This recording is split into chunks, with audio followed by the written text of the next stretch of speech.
أعوذ بالله من الشيطان الرجيم. ولو ترى إذ المجرمون ناكسوا رؤوسهم عند ربهم ربنا أبصرنا وسمعنا فارجعنا نعمل صالحا إنا موقنون. ولو شئنا لآتينا كل نفس هداها ولكن حق القول مني لأملأن جهنم من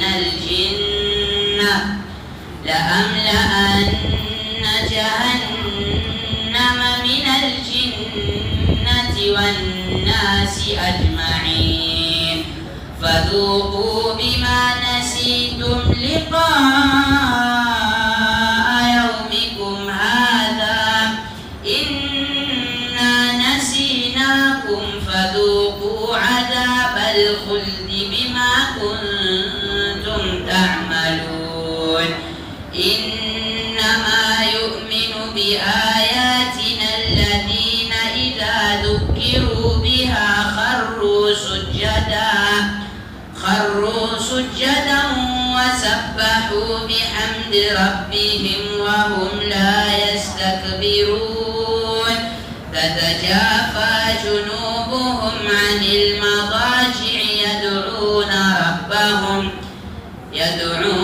ربهم خوفا وطمعا ومما رزقناهم ينفقون. فلا تعلم نفس ما أخفي لهم من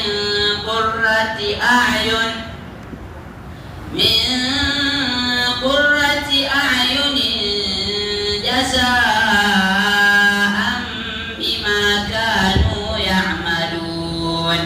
أفمن كان مؤمنا كمن كان فاسقا لا يستوون. أما الذين آمنوا وعملوا الصالحات فلهم جنات المأوى نزلا بما كانوا يعملون. صدق الله العلي العظيم.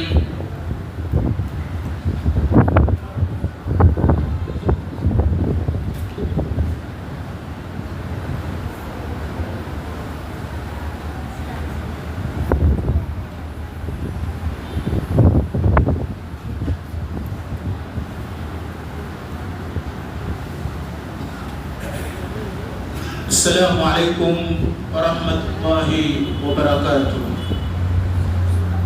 الحمد لله حمدا دائما لله والصلاة والسلام على رسول الله محمد بن عبد الله وعلى آله وصحبه ومن والاه. أما بعد فيا رب اشرح لي صدري ويسر لي أمري واحلل عقدة من لساني يفقه قولي. اللهم يا من علم آدم علمنا ويا من فهم سليمان فهمنا. Ndugu zangu wa Islam, kwanza kabisa turegeshe shukrani za dhati kwa Muumba wetu ambaye ni Jalla Jalalu kutuafikia kujumuika pamoja katika swala ya dhuhuri kama hii, kwani si ujanja wetu na wala si uwerevu wetu, isipokuwa ni taufiki ya Mola Subhanahu wa Ta'ala. Ni wajibu kwetu sisi turegeshe shukrani za dhati kwake yeye kwa kumshukuru hali ya kusema alhamdulillah, na kwa ukamilifu tuyafanye yale yote ambayo kwamba ametuamrisha Mwenyezi Mungu Subhanahu wa Ta'ala tuyafanye, na yale aliyotukataza basi tuwe ni wenye kukatazika. Ndugu zangu wa Islam, tukiendelea na darasa letu ikiwemo leo ndio Jumapili ya mwisho ndani ya mwezi mtukufu wa Ramadhani, na ndio Jumapili ya mwisho ya Ramadhani juu ya darasa langu hili la dhuhuri kila Jumapili katika msikiti huu mtukufu. Al-ikhwa, anwani ya darasa letu ipo chini ya amradul qulub wa ilajuha. Anwani yetu ni maradhi ya moyo, amradul qulub, maradhi ya moyo na tiba zake. Bimaana zijue au yajue maradhi ya moyo na tiba zake. Ndugu zangu wa Islam, Mwenyezi Mungu Subhanahu wa Ta'ala katika kitabu chake kitukufu alieleza maradhi ya moyo, na Mtume sallallahu alayhi wasallam akaeleza maradhi ya moyo. Maradhi haya tunayozungumzia si yale maradhi ya kwamba unamuona daktari, la, ni maradhi ambayo kila mwanadamu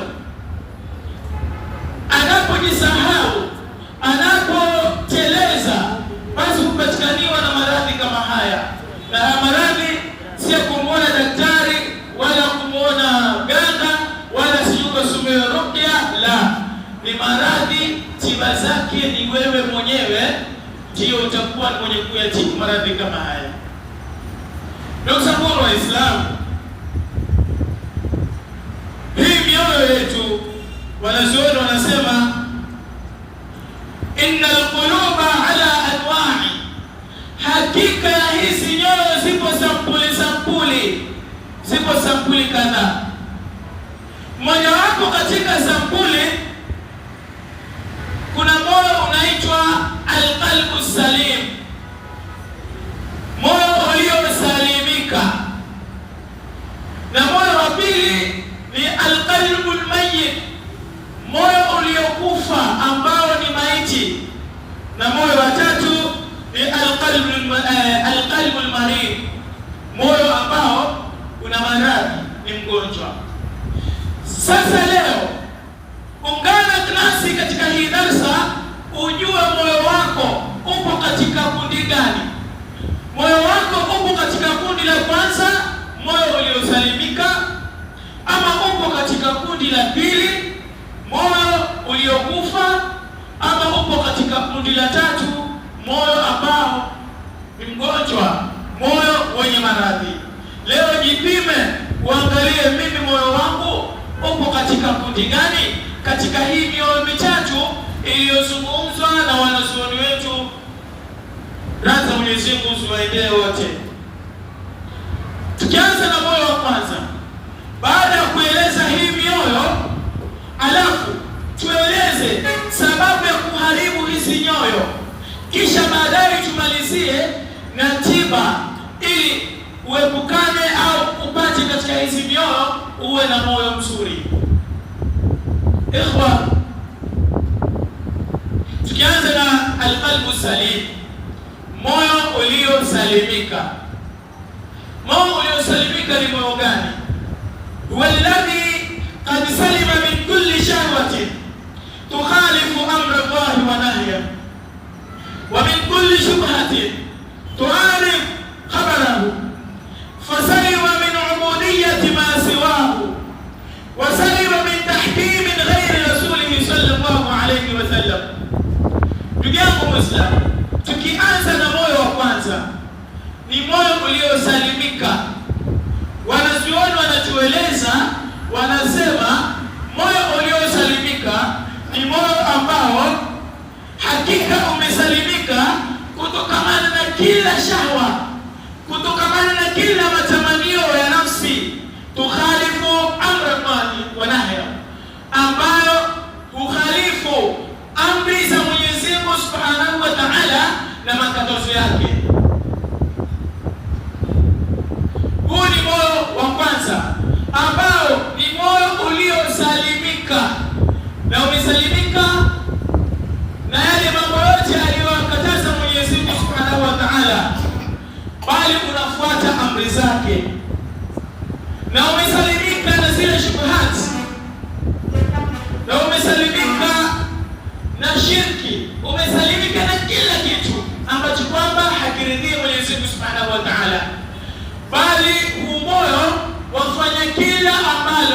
ameliamrisha jalla jalalu tuyafanye, basi moyo hufuata.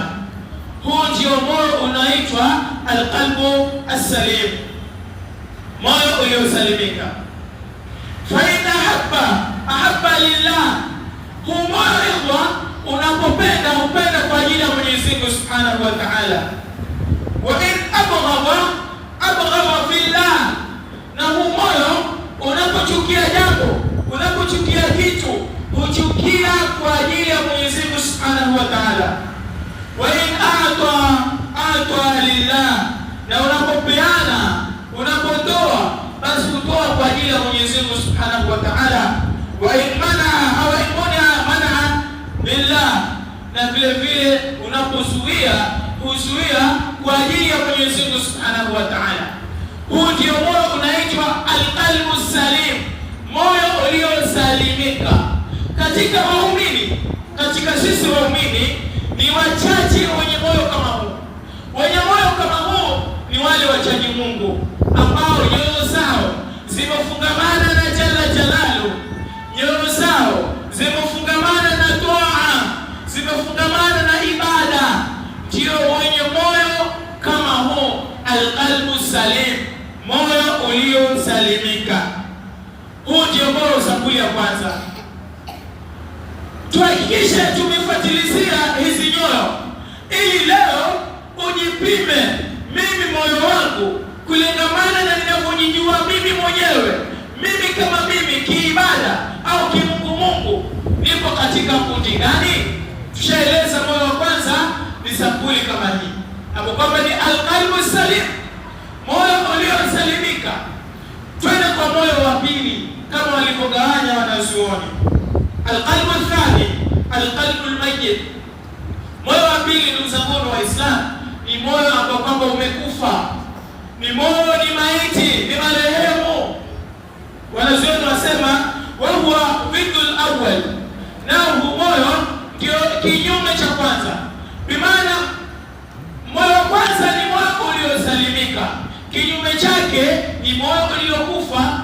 Moyo uliosalimika na kila kitu, kinyume chake ni moyo uliokufa ambao ni marehemu. Wa huwa alladhi la ya'rifu rabbahu, na huu moyo ndio moyo ambao haumjui Mwenyezi Mungu Subhanahu wa Ta'ala, hautaki toa kabisa, hautaki ibada kabisa, hata usikie adhana, hata ukumbushwe, hata atajiwe nini mauti, atajiwe kufufuliwa, atajiwe pepo, atajiwe moto, wao ushakufa, hauna habari na Mwenyezi Mungu Subhanahu wa Ta'ala.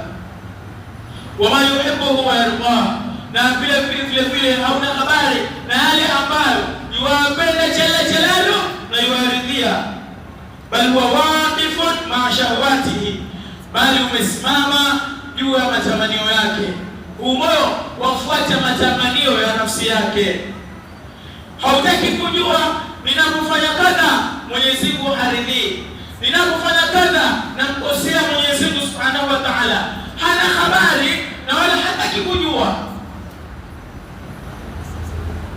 Ayolewa na moyo kama huo, in abghadha li hawa, unapochukia huu moyo, unapochukia jambo au unapochukia kitu, huchukia kwa matamanio yake, huchukia kwa matamanio ya nafsi yake.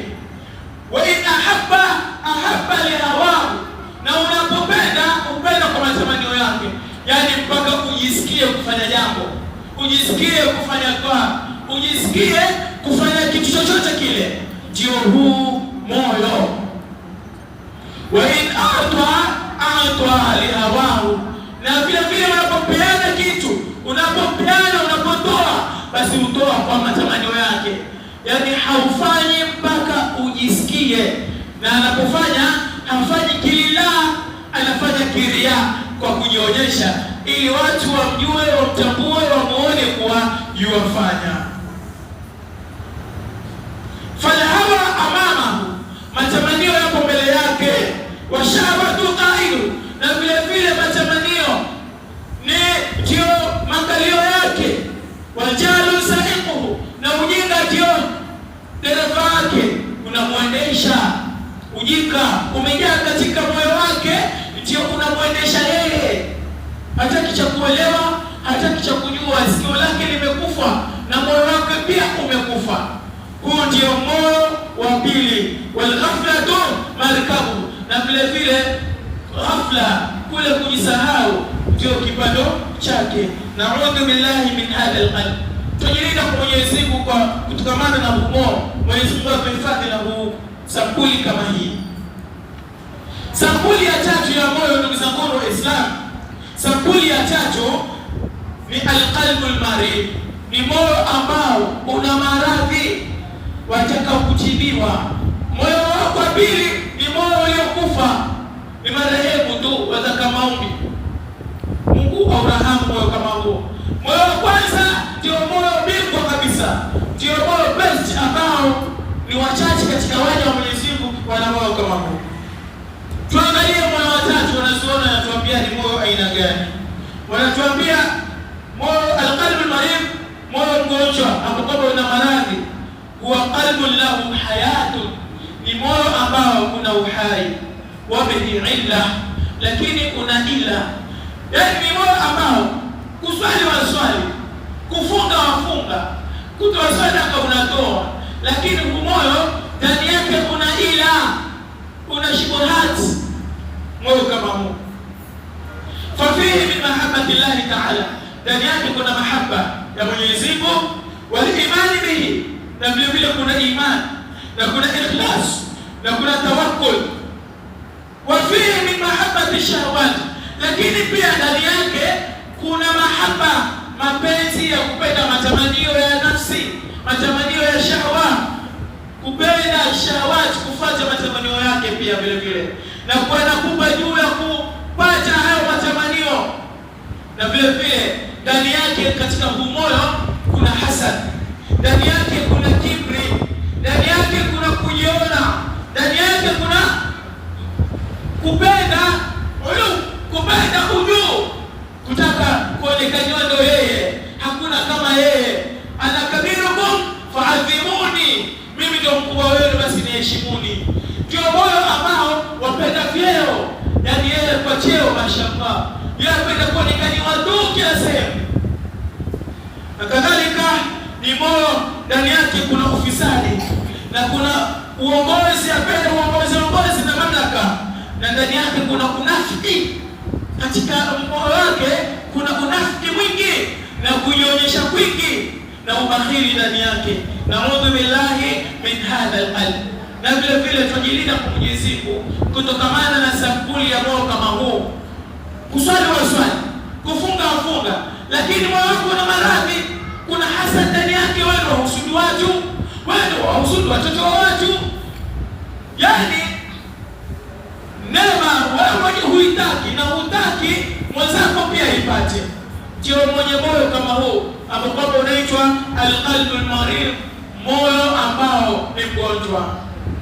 Ndugu zangu wa Islam, Mtume sallallahu alayhi wasallam asema, ala inna fil jasadi mudghatan idha salahat salaha al-jasadu kulluhu wa idha fasadat fasada al-jasadu kulluhu, ala wa hiya al-qalb. Hakika katika moyo kuna kinofu, kuna kinyama kikitengea, au katika mwili kuna kinyama kikitengea, basi utengea mwili wote, na kiwa chenye kuharibika, basi huharibu mwili wote. Nao ni nini? Ni alqalb, ni moyo. Ndugu zangu wa Islam, na tushamgawanya haya makundi matatu. Tumesema kundi la kwanza ni alqalbu salim, moyo uliosalimika. Kundi la pili ni alqalbul marid, alqalbul mayyit, moyo ambao umekufa. Na kundi la tatu ni alqalbul marid, moyo mgonjwa, wahitaji tiba, wahitaji kutibiwa na kufanyiwa ukarabati. Ayuha al-ikhwa, wa ilajul qalb yakunu bi umuri al-atiya, na maradhi ya moyo au tiba ya moyo huwa kwa mambo yafuatayo. Jambo la kwanza, tukizungumzia tiba ya moyo, hasa moyo wa sampuli ya pili na moyo wa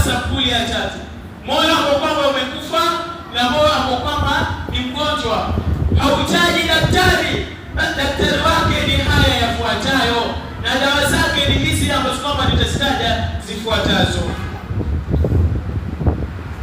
Jambo la kwanza, al-amru al-awwal bil-Qur'an al-Karim. Tiba ya kwanza, ili utibu moyo ambao umekufa, ili utibu moyo ambao kwamba una maradhi, tiba yake ya kwanza ni kutumia kitabu cha Mwenyezi Mungu Subhanahu wa Ta'ala.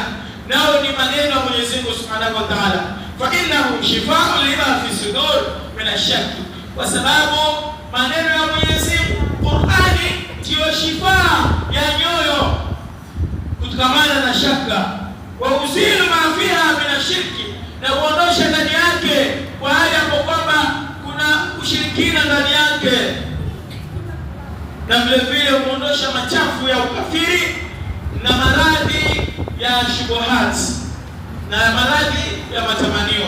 Wa huwa huda liman alima bil haqq, na hii Qur'ani ndio uongofu, ndio njia ya uongofu kwa yule mwenye ambaye kwamba ameijua haki, kama alivyosema Mwenyezi Mungu Subhanahu wa Ta'ala katika sura al-Baqara, dhalika al-kitabu hudan lilmuttaqin, kuwa ni uongofu kwa wale wenye kumcha Mwenyezi Mungu Subhanahu wa Ta'ala, ni uongofu, na mwenye kutaka uongofu na kusalimika na haya maradhi, basi ni ajilazimishe na kufuata Qur'ani. Mungu asema nini katika sheria zake? Mungu asema kadha wa kadha, basi awe ni mwenye kufuata. Mungu amekataza nini katika al-Qur'an aliyoyakataza, basi ni awe ni mwenye kukatazika, na yale yaliyoamrishwa basi awe ni mwenye kuyafuata. Aifuate Qur'ani vile ilivyokuwa, bimaana aichukue hii Qur'ani, aishi nayo, aichukue hii Qur'ani awe ndio maisha yake yote, kama ilivyokuwa tabia ya Bwana Mtume Muhammad sallallahu alaihi wasallam. Pale na Aisha radhiallahu Mwenyezi Mungu simwendee, alipoulizwa tueleze tabia ya Bwana Mtume Muhammad sallallahu alaihi wasallam ilikuwa vipi, na Aisha akasema kana khuluquhu al-Qur'an, ilikuwa tabia yake ni Qur'an. Vile Qur'an inavyosema, inavyozungumza, inavyoamrisha, inavyokataza, basi ndio Mtume sallallahu alaihi wasallam. Basi na sisi ikhwa, ili tusalimike na moyo kama huu uliokufa, ili tusalimike na moyo ambao kwamba una maradhi, tupate tiba yake na dawa yake na daktari wake, ni kushikamana na kitabu cha Mwenyezi Mungu Subhanahu wa Ta'ala. Na huu ndio wasia wa Bwana Mtume Muhammad sallallahu alaihi wasallam pale aliposema ya kuwa nimewaachia vitu viwili, mnaposhikamana navyo hamutapotea milele. Akataja kitu cha kwanza ni al-Qur'an, kitabullah, kitabu cha Mwenyezi Mungu Subhanahu wa Ta'ala, na kitu cha pili ni sunna zake, tuendelee kufuata Mtume sallallahu alaihi wasallam. Lakini tunapokuwa mbali na haya, basi ndio tutapata al-qalbul mayyit, moyo uliokufa. Na moyo ukishakufa, ndugu yangu Muislamu, ni hatari kubwa hata kupata mwisho mbaya. Kisha tizama, alhamdulillah, ndani ya mwezi mtukufu wa Ramadhani. Mwezi mtukufu wa Ramadhani kwanza ni mwezi ambao kwamba umebadilisha nyoyo za watu. Nina imani kubwa wengi katika sisi tumebadilika nyoyo zetu, kwa sababu ukiangalia Ramadhani ni shahru dua, ndio mwezi wa dua, ndio mwezi wa maghfira, ndio mwezi wa kujikurubisha zaidi kwa Mola wetu Jalla Jalalu. Iweje hatutatakasika kutokamana na moyo uliokufa au moyo ambao kwamba ni mgonjwa? Ramadhani imetutakasa. Ni wachache ambao kwamba walioghafilika ambao watakuwa wanahisa kuli ya moyo al-qalbul mayyit, moyo uliokufa ambao kwamba ni marehemu. Lakini wengi katika sisi ikhwa, kwa sababu ya yale matukufu ya mwezi mtukufu wa Ramadhani, ni sababu ya kusafishika moyo uliokufa na moyo wa maradhi. Nyoyo zetu ziko salama sahihi, nyoyo zetu zina imani ndani yake, nyoyo zetu zina utulivu, nyoyo zetu zina huruma, nyoyo zetu zina mahaba ya kupenda ibada, nyoyo zetu zina mafungamano makubwa kwa Mwenyezi Mungu Subhanahu wa Ta'ala, basi Ramadhani inaisha. Ikiwepo leo ni Jumapili ya mwisho, usiharibu moyo wako ukarudi kule kule kwa alqalbul mayyit, moyo uliokufa, au ukarudi kule kule kwa alqalbul marid, moyo mgonjwa. Tayari tushatibu nyoyo zetu ndani ya mwezi mtukufu wa Ramadhani. Mojawapo katika tiba mimi ninavyoona ni hii Ramadhani, angalau watu wamekuwa na haya na Mwenyezi Mungu Subhanahu wa Ta'ala. Alikuwa akimwasi Mungu sana, lakini kwa kuingiliwa Ramadhani akawa na haya. Hapana, tumefunga bana, wacha tuende msikitini. Tayari waondosha zile chembe za moyo uliokufa, waondosha chembe za moyo ambao kuna maradhi. Kwa hiyo ya kwanza katika tiba ni kushikamana na kitabu cha Mwenyezi Mungu Subhanahu wa Ta'ala. Ikhwa, والقلب يحتاج إلى 3 أمور. القلب يحتاج إلى 3 أمور. Na vile moyo wahitajia mambo matatu. Jambo la kwanza, ma yahfadhu alayhi quwwata. Moyo kwanza unahitaji kile ambacho kwamba kitahifadhi nguvu zake. Moyo utahitaji kitu ambacho kwamba kitahifadhi nguvu zake. Wadhalika yakunu bil iman wal amali salih. Na vile yakunu bil iman, kile ambacho kwamba kitahifadhi nguvu ya moyo ni al-iman. Ni lazima uwe na imani, ni lazima uifanyie ukarabati imani yako, kama alivyosema Bwana Mtume Muhammad sallallahu alaihi wasallam, jaddidu imanakum, ifanyeni upya imani zenu. Wanazuoni wanasema al-imanu tazidu wa tanqusu. Hizi imani zetu kila siku uzidi na upungua, uzidi kwa kumtii Mwenyezi Mungu Subhanahu wa Ta'ala, na vile imani hushuka, hupungua kwa maasi.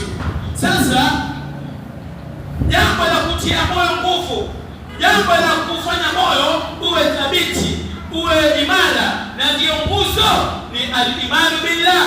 Ni lazima tumwamini Mwenyezi Mungu Subhanahu wa Ta'ala, na tuamini yale yote aliyokuja nayo, na tufuate aliyotuamrisha tuyafuate, na ambapo kwamba tumekatazwa basi tuwe ni wenye kukatazika. Ndugu zangu Waislamu, na vile lazima tuwe ni wenye kutenda mema ili kukuisha moyo wetu udumu katika toba na udumu katika imani, tusalimike na kupata maradhi ya moyo haya tuliyoyataja. Na vile jambo la pili, kujihami kutokamana na madhara. Wadhalika biijtinabi jamii al-maasi, ni kwa kujiepusha na maasi wa anwa'i mukhalifat, na vile kujiepusha na sampuli zenye kukhalifu, sampuli za kutoka katika mstari na kwa jala jalali. Lazima tuwe watu sampuli kama hii, na vile tuwe wenye kujitakasa na kurudi kwa Mwenyezi Mungu Subhanahu wa Ta'ala bitawbati wal istighfar. Pale tunapokosea turudi kwa Mwenyezi Mungu kwa kutubia na kuleta istighfar. Hizi ni mambo matatu hapo kwamba moyo unahitaji ili upate kusalimika moyo wako. Al-amru thalith al-ibtialu 'anil waswasa. Jambo la tatu, ndugu zangu Waislamu, ambalo kwamba ni mojawapo katika tiba, kutibu moyo wa maradhi, kutibu moyo wa maiti. Jambo la tatu ni al-ibtialu 'anil waswasati, ni kuwa mbali au kujiweka mbali na wasiwasi. Usiwe na wasiwasi wowote, usiwe na shaka katika moyo wako. Fa innaha a'dhamu mawadi al-khushu' fi salah, kwa sababu wasiwasi ndio jambo kubwa linalonyima khushu, linalonyima utulivu katika swala. Unapokuwa na wasiwasi katika roho yako, unapokuwa na shaka katika moyo wako, basi hutapata utulivu wa ibada. Unapokuwa na shaka katika moyo wako, utopata utulivu wa kuswali. Utakuwa waswali huku moyo wako una shaka. Ndio pale Mwenyezi Mungu Subhanahu wa Ta'ala akasema min sharri waswasi al-khannas, min sharri waswasi al-khannas. Huku ana ushahidi ya kuwa waswasi upo. Sasa ili tuepuke waswasi, ni lazima tuhudhurishe nyoyo zetu, ni lazima tujilinde na waswasi, tuondoshe waswasi katika nyoyo zetu. Alikuwa na mmoja katika tiba ya moyo, kuondosha yale maradhi ya moyo, ni alwafa'u bil ahdi ma'a Allah ta'ala fi alqiyam bil wajibati allati awjabaha ta'ala wal ibti'adu 'an al muharramat allati harramaha 'ala 'ibadihi. Ikhwa, mmoja katika tiba alwafa'u bil ahdi ma'a Allah ta'ala, kwanza ni kutekeleza ahadi pamoja na Mwenyezi Mungu Subhanahu wa Ta'ala, katika kutekeleza yale mambo ambayo kwamba ni lazima aliyoamrisha Mwenyezi Mungu na aliyopasisha tuyafanye, na vile vile kujenga mbali na yale mambo ambayo kwamba Mwenyezi Mungu ameyaharamisha tuyafanye. Wakadhalika alwafa'u bil ahdi ma'a al-makhluqin, na vile vile kutekeleza ahadi pamoja na viumbe. Kwanza ili usalimike ni usiwe katika wale watu watatu aliwataja Mwenyezi Mungu Subhanahu wa Ta'ala aliposema ayatul munafiq thalatha, alama za mnafiki tatu, bali anapozungumza husema uongo, huzungumza uongo, na vile vile wa idha wa'ada akhlafa, anapoahidi ukhalifu wa tekelezi, wa idha tumina khana, na anapoaminiwa ufanya khiana. Ni lazima uepukane na haya juu ya ahadi ya viumbe. Na ahadi ya Mwenyezi Mungu Subhanahu wa Ta'ala ni lazima ufuate yale wajibati ambayo kwamba ameyalazimisha na ameamrisha Mwenyezi Mungu tuyafanye, na yale muharramat aliyoharamisha basi tuwe ni mwenye kukaa nao mbali, ndio tutasalimika na haya maradhi ya moyo.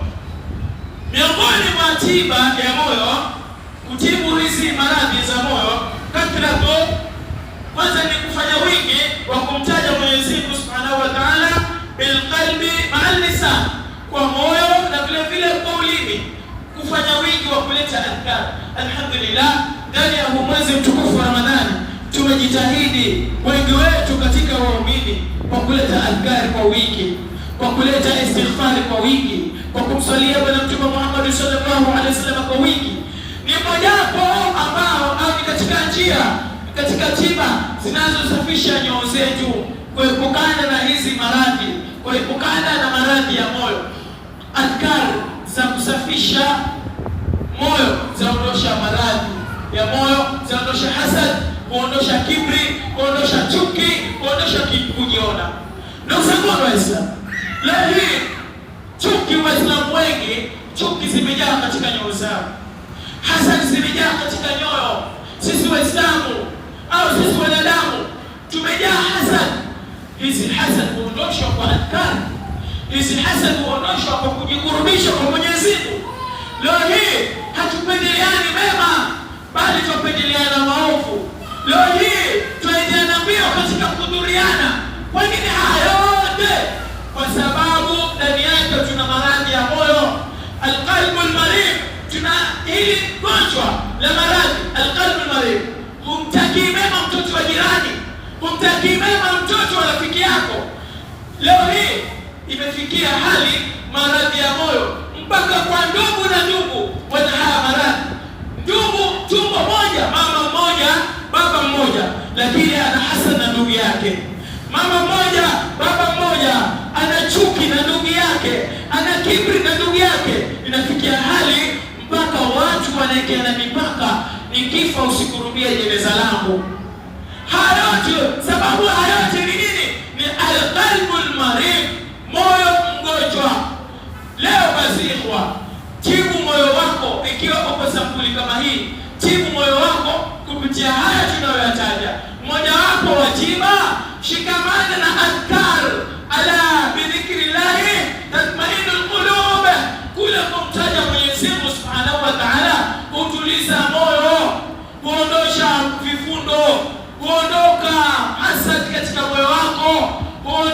chuki, huondosha kujiona, huondosha kibri.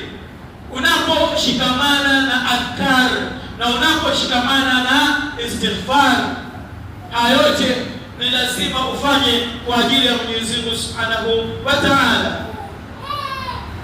Na vile vile ndugu zangu Waislamu, mojawapo katika tiba ya kutibu maradhi ya moyo, tarku dhunub wa taubat minha, vile vile kuacha madhambi na kutubia, kwa sababu wingi wa kufanya madhambi ni mojawapo katika sababu za kuharibu moyo wako uwe na maradhi, ima upate qalbul mayyit ama upate qalbul marid, ima upate moyo uliokufa ama moyo ambao una maradhi, kwa sababu ya kufanya maasi sana, lakini ukaamua maasi unayoyafanya ukayawacha. Na alhamdulillah, Ramadhani pia imetufunza namna ya kujikurubisha kwa Mungu, namna ya kuepuka uovu. Unapotaka kufanya madhambi, moyo wako unakusuta, unajilaumu, ni mwezi mtukufu wa Ramadhani, Mungu yaniona, nimefunga, angalau waepuka maasi.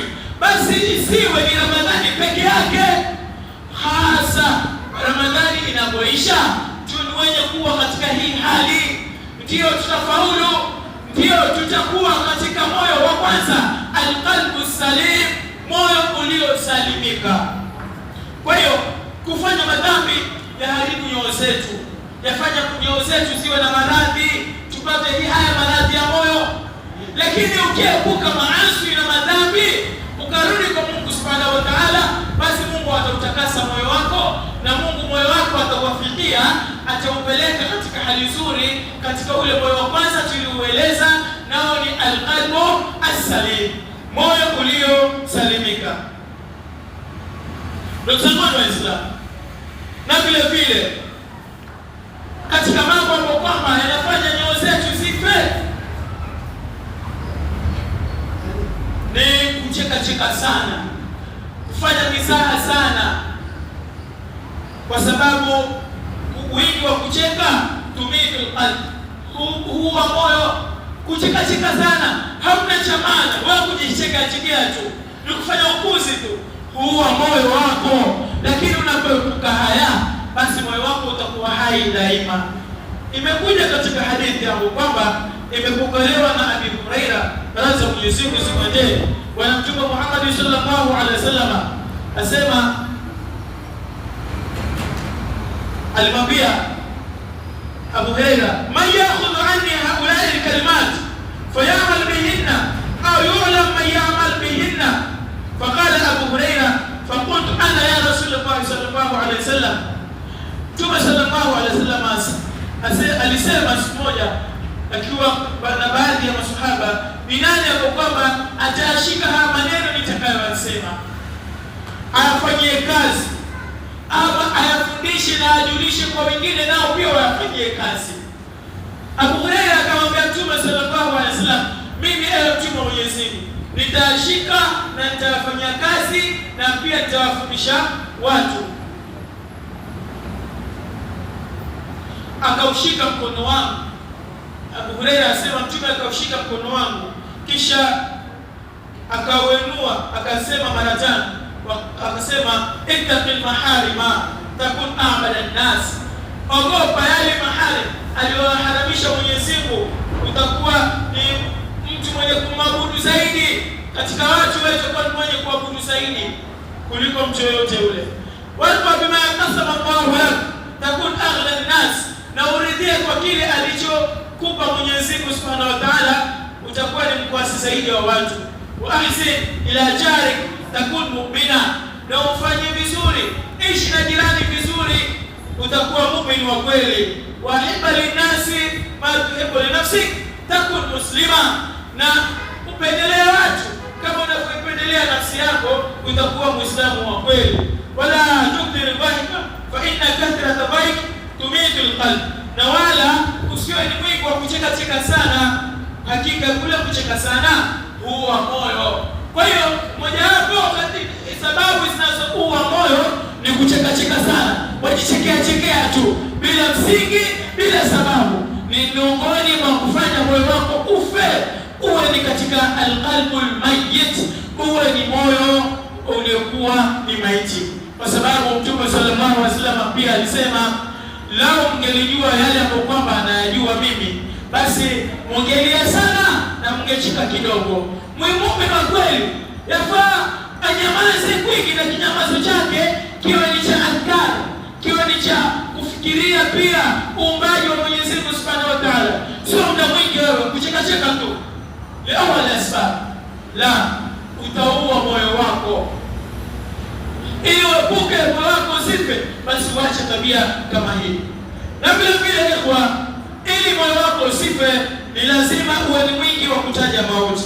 Kathratu dhikri al-maut fa inna al-ghaflata 'an al-maut wa dun al-amal mimma yughfi al-qalb. Hakika kughafilika kutokana na mauti basi kufanya hizi mioyo yetu upate maradhi, utia weusi katika nyoyo zetu, kama ilivyokuja katika hadithi ya Abi Huraira. Mtume sallallahu alaihi wasallam asema, akthiru dhikra hadhihi al-ladhat, yani al-maut. Asema fanyeni wingi wa kutaja, wa kukumbushana jambo ambalo kwamba lavuja ladha, nayo ni nini? Ni mauti. Tunapojisahuzisha kwa kuna kufa, ndipo pale nyoyo zetu zitapata maradhi ya moyo, kwa sababu itakuwa katika nyoyo zetu hakuna uoga wa Mwenyezi Mungu Subhanahu wa Ta'ala. Lakini Mtume sallallahu alaihi wasallam anasema yatosha kuwa haya mauti ni mawaidha. Kinyume na leo, ndugu zangu, leo hii ni mazishi mangapi au tuhudhuria mazishi mangapi kuzika Muislamu mwenzetu, lakini utakuta ndani yake hatupati ibra, mazingatio, nyoyo zetu zinakufa. Utakuta tunamzika Muislamu mwenzetu, tunamchukua tunamtia katika mwanadani, watu wanapiga stori za mpira, watu wanapiga stori zao, watu wanacheka na kuzungumza na kucheka.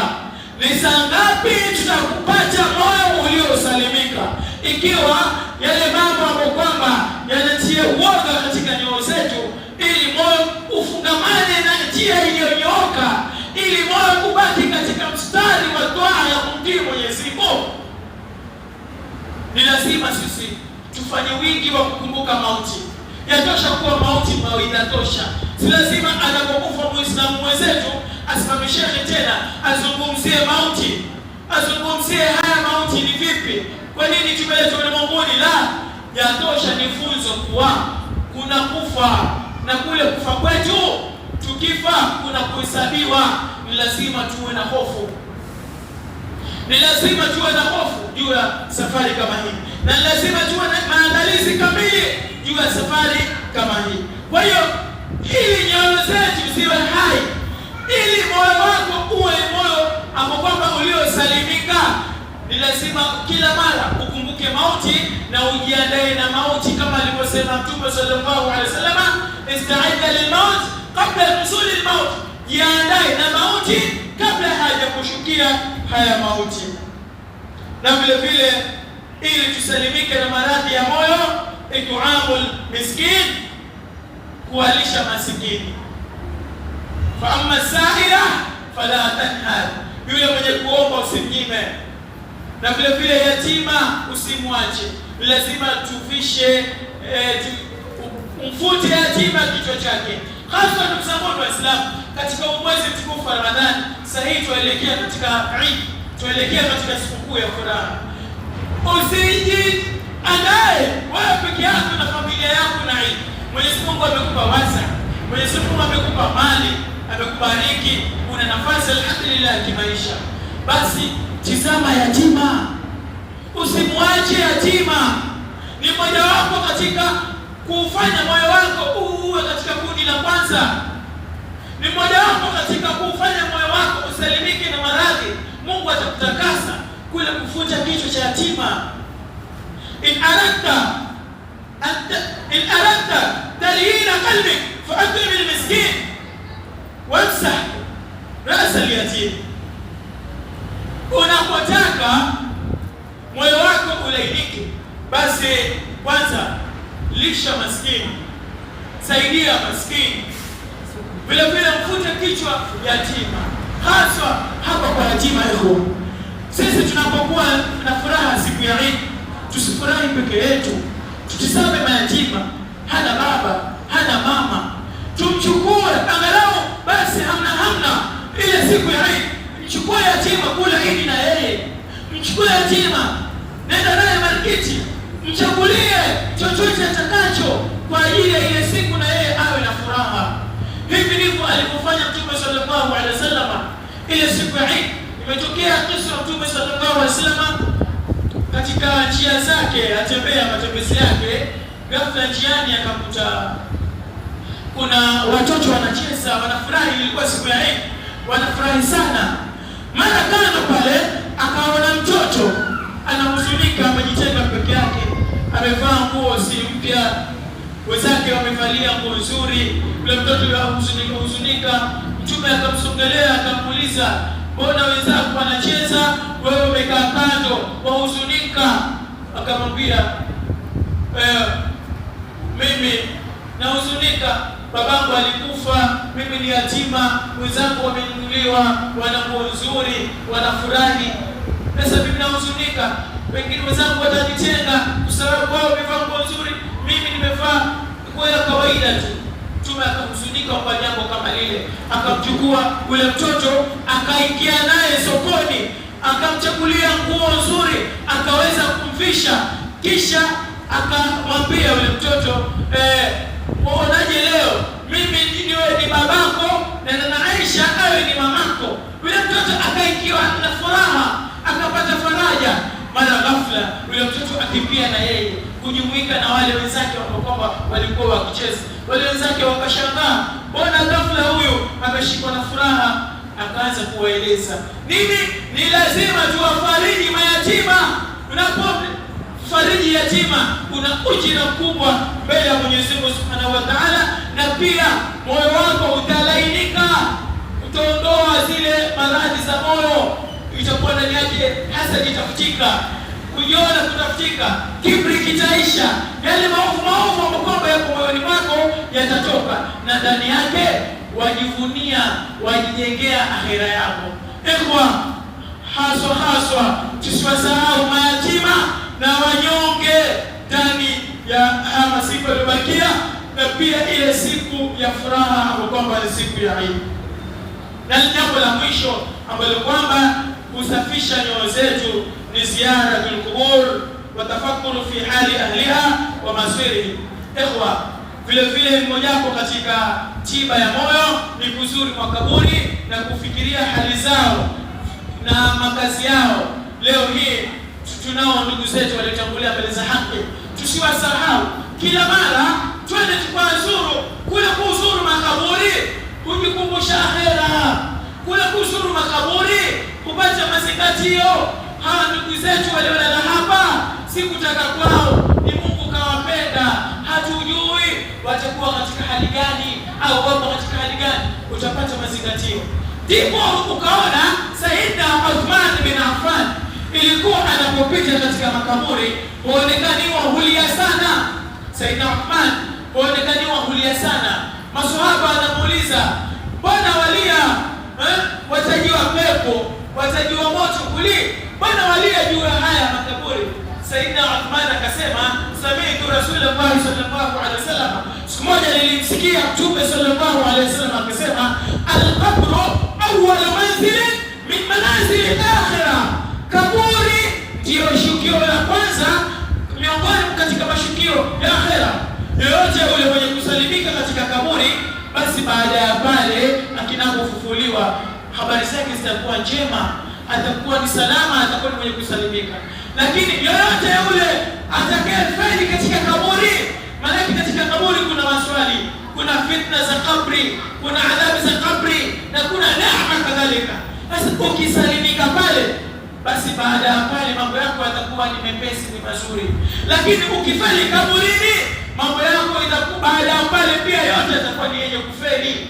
Sasa tuwazuru maiti zetu waliotangulia, hasa ile siku ya Eid, siku ya furaha. Usifurahi, usikose angalau kuwapelekea dua, usikose angalau kutoa sadaka ukatiania thawabu zake, na usimwendee maiti wangu fulani, Mwenyezi Mungu ajalie kaburi lake liwe bustani miongoni mwa bustani ya pepo, Mungu amfanyie kadha, angalau wazazi wetu waliotangulia, ukasema mimi wacha nichimbe kisima, thawabu zake najenga ni sadaqatul jariya, thawabu zake zimfikie mamangu, thawabu zake zimfikie babangu.